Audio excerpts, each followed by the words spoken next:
Hello, my name is Amber Pedro, and I've never really been much of a reader. I remember as a young girl looking out the window and being able to read the word stop on a stop sign, and then like being excited to continue to read signs as we drove through town. But I don't really remember much after that as far as like being a big reader. I didn't really enjoy it in elementary school. I know that oftentimes when I was turning in my reading log, it was either fudged or it wasn't done because I just didn't read. I was outside all the time as a kid, until the sun was going down almost. And my dad raised me and my sister as a single father, and so that's it is hard. It's hard because you have to be able to handle yourself as a young person and get your homework done and do the reading and things like that when your dad is out like working like all day long. Okay, moving on. A method that super helped me was being able to take a solid, it could even be a white paper, but like a solid paper or something, and put it directly under the line that I'm reading so that it highlights exactly where I'm at and helps me to stay focused, and then my eyes don't go all over the place.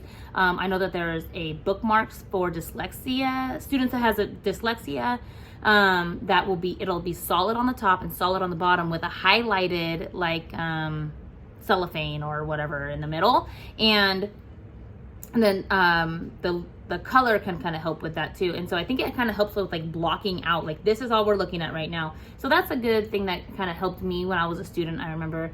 And then being able to find a book that I actually liked was really, really hard.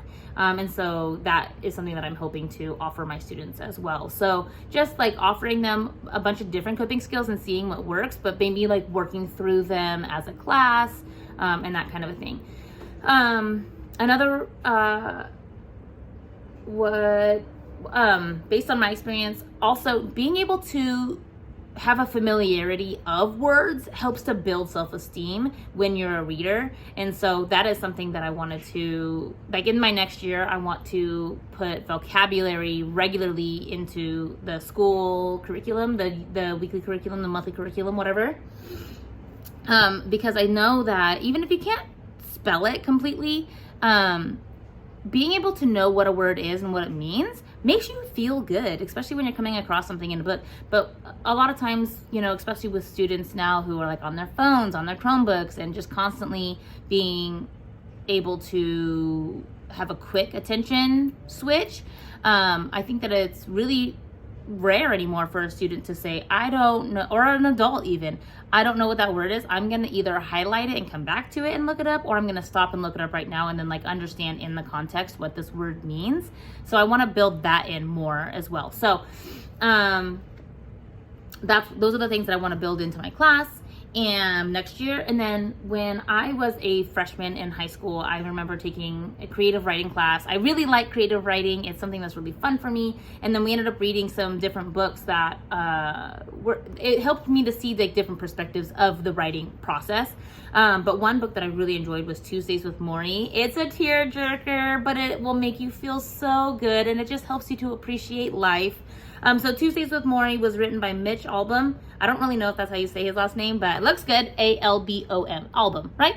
Sure. Albom. I don't know.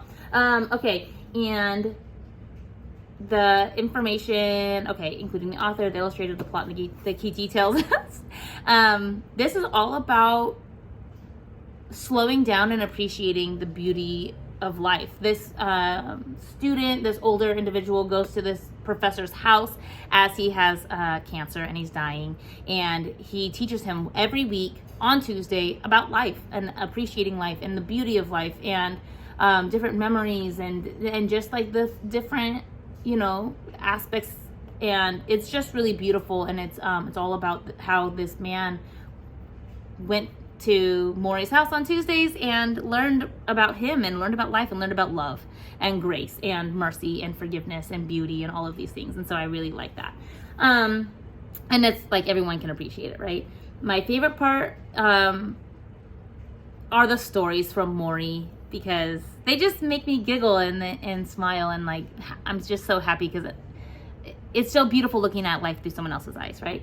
And I loved it. And What kind of vocabulary? Yeah, just like slowing down, choosing books that are a little bit harder on purpose, and then slowing down, choosing a word and working through that, and then going back to the reading. Okay, that's 5 minutes. Bye.